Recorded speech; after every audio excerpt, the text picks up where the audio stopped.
Jadi RUU Undang Pilkada ini mungkin nanti pada periode depan tetap akan dilaksanakan. Karena kita perlu penyempurnaan yang kita rasa belum sempurna. Begitu juga dengan Undang-Undang Pemilu. Undang-Undang Pemilu juga nanti perlu kita sempurnakan. Karena itu kan ada gugatan parlemen threshold yang dari Perludem, itu yang perlu diakomodir. Yang katanya MK tidak berwenang untuk memutuskan ambang batas parlemen, karena memutuskan ambang batas itu adalah open legal policy-nya DPR. Nah, itu nanti kita akan laksanakan putusan MK itu untuk mengkaji berapa sih sebenarnya yang pas untuk parlemen threshold kepada pemilih yang akan datang. Bang Dasko, berarti putusan MK yang dimaksud Bang Dasko berlaku itu nanti yang 70 sama 60 itu juga akan berlaku ya? Setelah RUU Pilkada ini tidak jadi disahkan hari ini. Iya, putusan MK itu kan berlaku dan bersifat final and binding.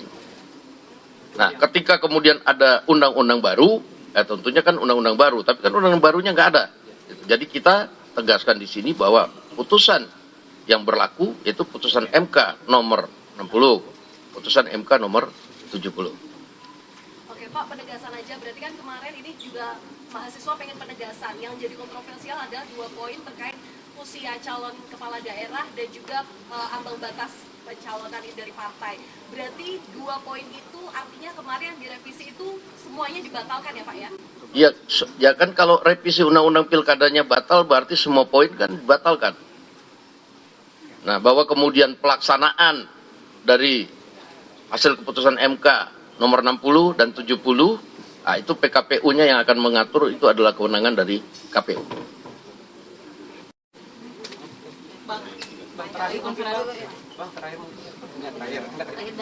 Kemarin pas di balik itu kan muncul juga perdebatan merujuknya ke MA gitu ya. Nah ini gimana nih Bang?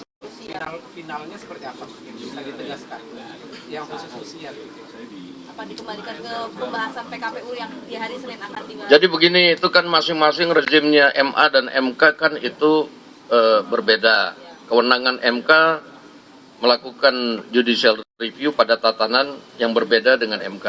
Nah, nanti kita akan lihat bahwa putusannya MA seperti apa, putusannya MK seperti apa. Karena masing-masing itu kalau saya lihat, ya MK pun bersependapat bahwa MK kemudian tidak bisa menganulir hasil judicial review dari MA. Nah, itu tinggal bagaimana menerjemahkannya nanti, ya kita akan minta KPU yang kemudian menuangkan dalam PKPU setelah berkonsultasi dengan Komisi 2 DPR.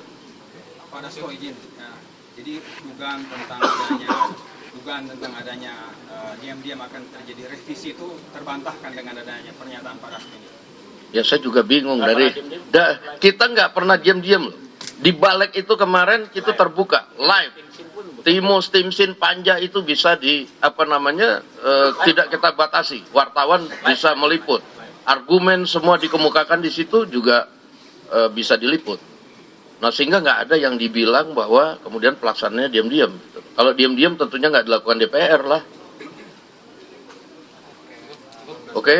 Ya, lagi Bang, terakhir Bang, ini kan aksi ini eskalasinya cukup tinggi ya Bang, sampai pagar roboh, pintu dirobohkan.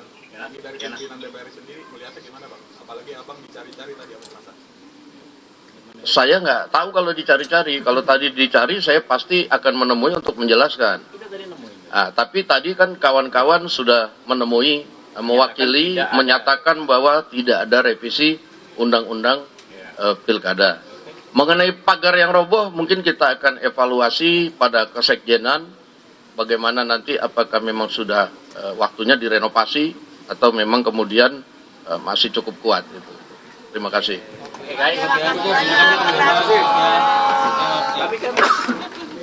Ada lagi?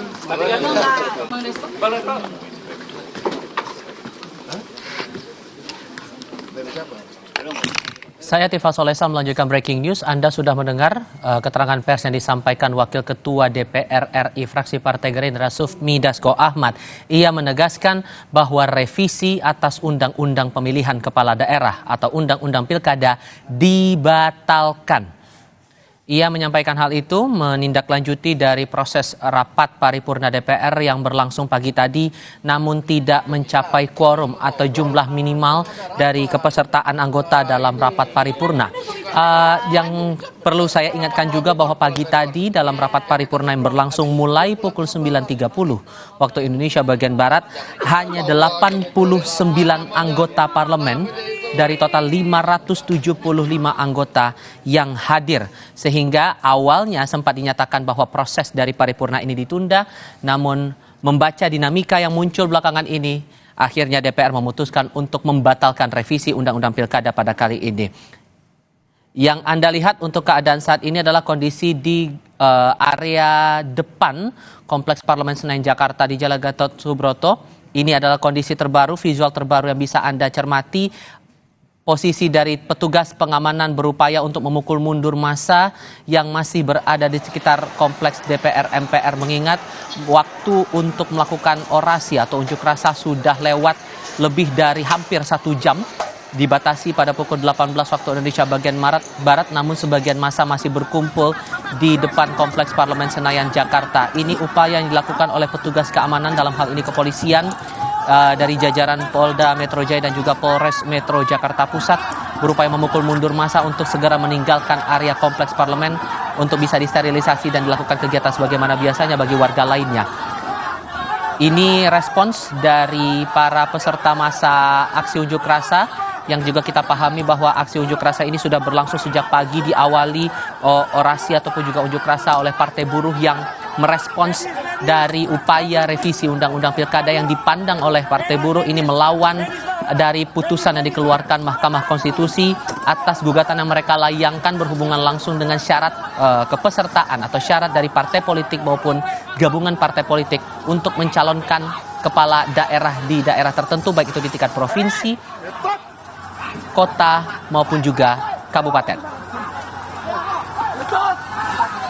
Sempat terjadi kericuhan di tengah-tengah proses unjuk rasa di depan maupun juga di belakang Kompleks Parlemen Senayan Jakarta. Bahkan beberapa bagian pagar Kompleks Parlemen ini roboh di beberapa bagian begitu, dan dilakukan oleh massa dan coba dilakukan sterilisasi maupun juga audiensi antara pihak pengamanan bersama dengan massa untuk diharapkan aksi unjuk rasa ini bisa berjalan tertib dan kondusif di tengah isu yang terbilang cukup panas di tengah masyarakat. Visual sebelah kanan layar kaca Anda adalah gambaran lebih dekat dari proses pukul mundur dari pihak kepolisian kepada massa yang masih berada di sekitar Kompleks Parlemen. Sementara di bagian kiri layar kaca Anda adalah suasana di jalur tol dalam kota di sekitar Kompleks Parlemen Senayan Jakarta, baik itu dari arah Gatot Subroto maupun juga dari arah Slipi. Ini masih tertutup, masih dikuasai oleh massa yang masih berada di sekitar Kompleks Parlemen Senayan Jakarta. Untuk Anda yang masih beraktivitas di sekitar Jalan Gatot Subroto maupun juga di sekitaran Kompleks DPR MPR, tampaknya patut untuk berhati-hati dan mencari jalur alternatif yang berada di sekitarnya.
Polisi masih berupaya membubarkan paksa demonstran yang masih berada di sekitar Jalan Gatot Subroto, tepatnya di depan Kompleks DPR MPR Senayan, Jakarta, karena masa untuk berorasi sudah habis sehingga area di sekitar Kompleks Parlemen harus disterilisasi sehingga bisa digunakan kembali oleh masyarakat untuk melakukan aktivitasnya sebagaimana biasanya. Ini tidak hanya berlaku di jalur arteri namun juga di akses jalur tol juga akan diupayakan oleh pihak kepolisian. Terlihat di layar kaca Anda water cannon beroperasi, kendaraan taktis polisi juga masih berada di depan Kompleks Parlemen persisnya di Jalan Gatot Subroto, memastikan masa ini sudah membubarkan diri dari area dan tidak kembali menjalankan aksi unjuk rasa. Beberapa saat yang lalu, tepatnya pada dalam rentang siang hingga petang hari, sempat terjadi kericuhan antara massa dengan petugas keamanan, mengingat mereka ada keinginan untuk bisa bertemu langsung dengan anggota Dewan, dengan anggota DPR RI, menyampaikan aspirasi mereka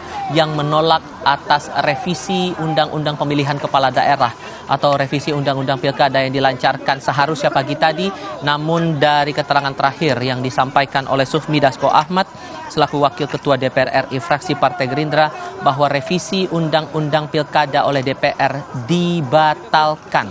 Sehingga untuk Undang-Undang Pilkada yang akan diterapkan pada gelaran Pilkada 2024 akan berlaku sesuai dengan keputusan yang sudah ditetapkan oleh Hakim Konstitusi di Mahkamah Konstitusi Republik Indonesia, terutama untuk dua aspek, soal syarat partai dan gabungan partai untuk mencalonkan peserta pilkada. Kita coba bergabung dengan jurnalis Kompas TV Renata Panggalo yang saat ini berada di sekitar Jalan Gatot Subroto. Renata, gambarkan lebih lanjut soal apa yang Anda pantau saat ini. Iya, usai konferensi pers yang disampaikan oleh Wakil Ketua DPR Sufmi Dasko, memang situasi semakin ricuh. Meskipun pihak DPR sudah menyatakan bahwa RUU Pilkada dibatalkan, namun memang sampai saat ini massa masih terus memadati di sekitar gedung DPR. Yang bisa saya sampaikan, Tifal dan juga saudara, kami dari awak media pun sendiri merasakan betapa perihnya gas air mata. Kemudian juga tadi kami sempat ditembaki water cannon karena memang situasi sudah semakin memanas begitu ya. Kalau yang bisa saya sampaikan juga di sekitar sini, di visual Anda sudah disiapkan mobil water cannon untuk memukul mundur para massa yang datang dari berbagai elemen. Mulai dari buruh, mahasiswa, aktivis, bahkan pelajar yang berseragam putih abu-abu pun juga ikut untuk menolak revisi Undang-Undang Pemilihan Kepala Daerah. Di depan kami, saudara, ini situasinya sudah mulai sepi. Namun memang di bagian sekitar DPR kira-kira 1 kilometer ini memang masih ada juga elemen masyarakat yang pantang untuk mundur menjaga, mengawal gedung DPR sebelum mereka mendapatkan kepastian bahwa RUU Pilkada ini benar-benar dibatalkan.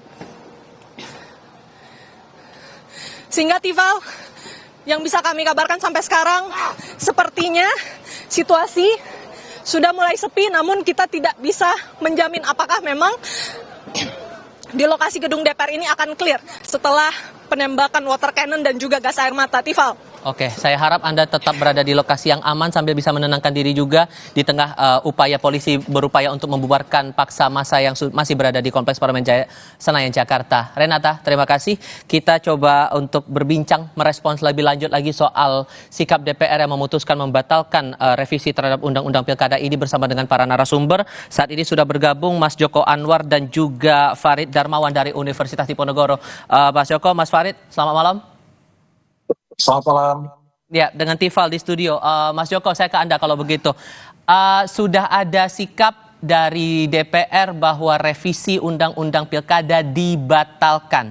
Anda tadi pagi ikut berorasi menyampaikan aspirasi Anda di depan kompleks DPR. Merespons dari pernyataan Pak Sufmi Dasko Ahmad tadi, apa yang Anda cermati?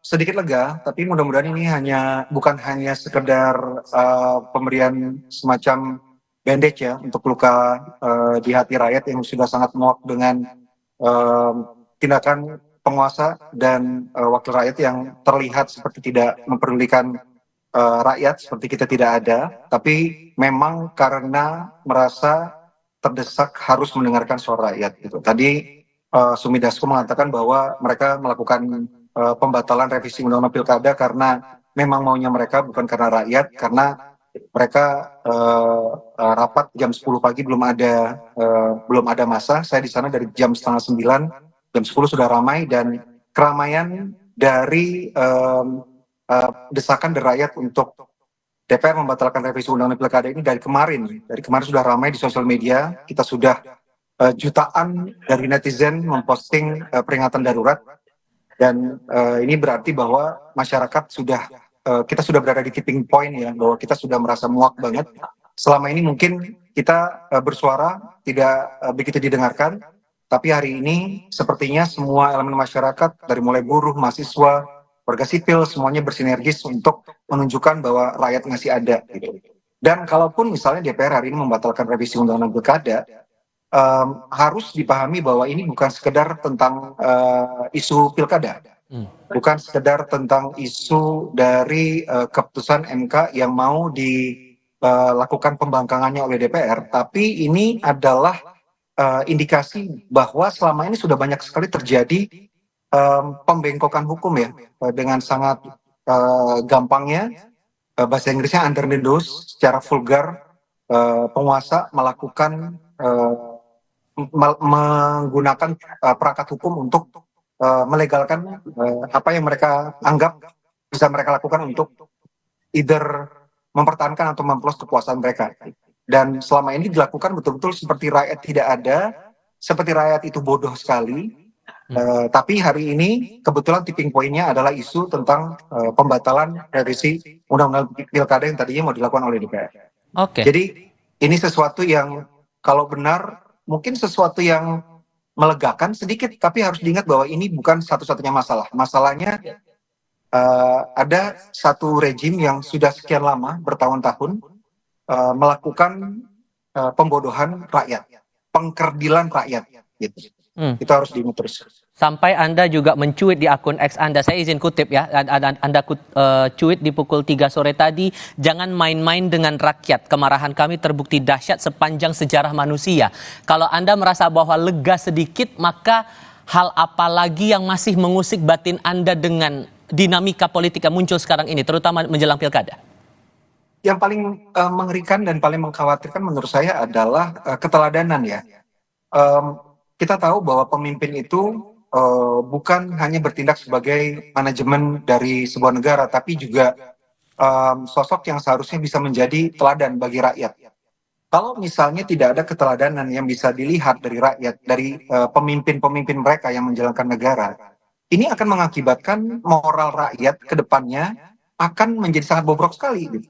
Apa gunanya misalnya indikator perekonomian oke, terus kita mungkin sekarang dibandingkan beberapa tahun yang lalu dalam sejarah besar pergerakan rakyat mungkin sekarang lebih baik, tapi apa gunanya kalau dalam jangka panjang kita akan mengalami kerusakan moral untuk bangsa yang sangat luar biasa karena keteladanan yang sangat mengerikan, sesuatu hal yang dilakukan seperti saya bilang tadi, pembengkokan hukum untuk melanggengkan kekuasaan atau memperluas kekuasaan dilakukan dengan sangat vulgar, nantinya ini akan jadi sebuah normal, sesuatu yang normal gitu. Dari top from bottom, dari rakyat yang paling rendah strata ekonominya sampai paling tinggi akan menjadi rakyat yang korup gitu, yang menganggap bahwa apa yang mereka lakukan itu tidak harus berdasarkan pencapaian kerja atau keahlian atau meritokrasi, tapi merupakan hasil dari nepotisme gitu. Ngapain kita kerja? Apalagi dulu Jokowi punya istilah ya, punya slogan kerja kerja kerja. Kalau misalnya kerja itu nggak ada gunanya. Oke. Kalau misalnya yang diberikan jabatan, diberikan penghargaan bukan berdasarkan prestasi, tapi karena kedekatan mereka dengan kekuasaan. Saya masih mau ngobrol dengan Anda lagi nanti, kita jeda sebentar, termasuk kita juga akan menantikan Mas Farid dari Universitas Diponegoro untuk ikut bergabung bersama kami di Breaking News. Untuk Anda saudara, pastikan tetap di Kompas TV.